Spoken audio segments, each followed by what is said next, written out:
ja Sappinen lööb ja lööb teisele poole, ei võta Lagus seda ära nüüd, kuigi siin üritas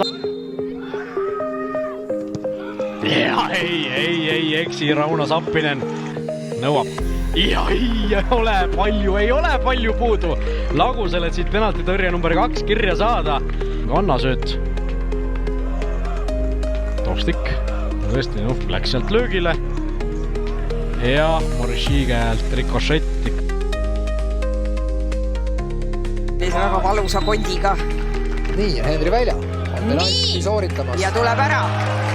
Tuleb ära, 1-0. Üttusid sinna siis lükata ja need läksid puhuti liiga pikaks, siis nüüd vaadatud teistsugune taktika. Mis uskumatu värav! Penaltitõrje selles mängus õnnestub. Aga nüüd Mattias Männilaan ka ei eksi. Kas Lindberg saab minna, siit on vaja võib-olla löögile või hoida veel ja teeb ette ja lükkab tüüd! Ja nüüd tuleb ära! Ja uskumatu Lindberg, milline sooritus! Tega on kõik korras, kui ta niimoodi seal murrab praegu mitmest mehest läbi.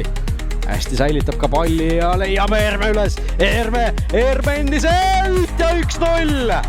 Ja on 1-0, Harju läheb seda esiposti juures täiesti. Tulebki otse värava peale ja 2-0. Ja 2-0. Kiirus üles, ei, veel mitte.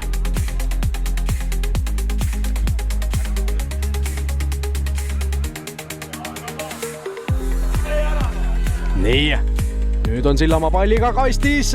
Läheb veel sööt otsima Kelement ja 3-0. 3-0, Šahmat ja Harju.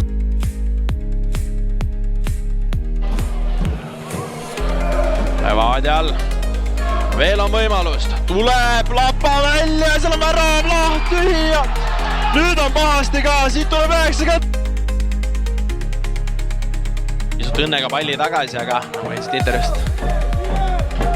Kui õppisime siin tugevamaid soosibki, vaatame ära, tuleb kauglõik ka ja sealt rikossetist tuleb esimene ära, näis mulle Nõmm seal, aga see üritus hetkel ettevõtmisega piirdub ka, pall vasakule äärele. Hästi sealt võimalik Jürisol tulla. Kas pall nüüd värava peale ka saata madalalt ette ja sealt tuleb ära. Kuressaare saab oma esimese kätte ja see, mida